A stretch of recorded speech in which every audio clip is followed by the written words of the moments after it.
Thoughtlessness, no mind, these kinds of terms have been propagated all over the place, and these terms have been badly misunderstood and made into all kinds of things, and people are striving how to stop my mind. It took millions of years of evolution to get a mind of this kind of capability. Millions of years of tremendous amount of nature's work, that today you have a mind of this kind of scope. And now you want to stop it. Why is it that you want to stop it? If your mind was constantly producing absolute pleasantness for you, would you think how to stop this mind? Would you? No.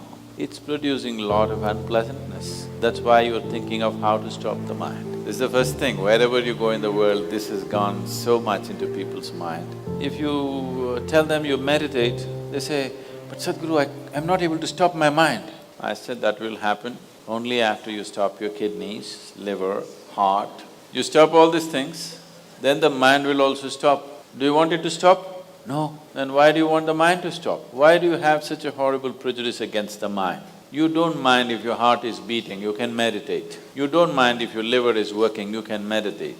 Your kidneys are functioning, you can meditate. If your brain functions, you can't meditate, what is the problem? You seem to have something against intelligence. This is the conspiracy of the stupid against human intelligence, that to meditate means your brain must be frozen. No. You don't have to freeze your brain.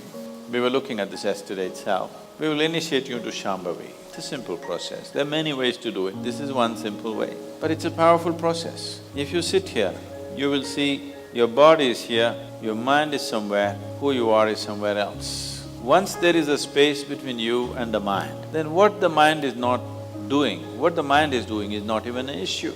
It is like you're stuck in the traffic jam, you're struggling through the traffic. That's one experience. Suppose you're either standing on Chamundi Hill or you're floating in a hot air balloon and look down at all the traffic, very peacefully, traffic. Why? There's a distance, isn't it? When you're in it, traffic is a different experience. From really high up there, sitting in a hot air balloon, you look down, you can't even hear the sounds. Looks wonderful, traffic, isn't it? I said no, because there's a distance. So once there's a distance between you and your mind's activity, mind is not a problem, mind is a miracle, it is not a problem. And anyway, if thoughts are going continuously, if you're having a mental diarrhea, obviously you ate some bad food, yes. If you're having a physical diarrhea, you ate some bad food, isn't it? If you're having a mental diarrhea, you are obviously consumed something wrong. What this wrong thing could be is, the moment you identify yourself with something that you're not, then you're finished. Your mind is a continuous runs, there is no other way. Do what you want, try as hard as you want, it is not going to stop. If you do not identify yourself with anything that you are not, you know how to be with everything, you know how to use everything, but you're not identified with it, then you will see if you sit here, simply mind will be like this. You want to use it, you can use it, otherwise it'll be like this. Right now your hands are like this, or you're holding it tied up because it'll go all over, is it? No. You can keep it like this. You can keep it like this, you can keep it like this. When you want to use it, you can use it. So it's a useful instrument. Suppose your hands become like this. Some people have become like this, yes or no?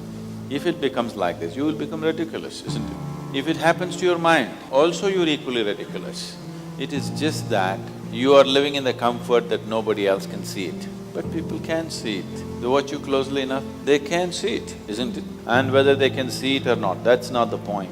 The point is, the most important faculty of your life is out of control. Doesn't matter whether they can see it or not, that's not the issue. The issue is, the most important faculty in your life is out of control, doing its own rubbish all the time, not doing what you want it to do.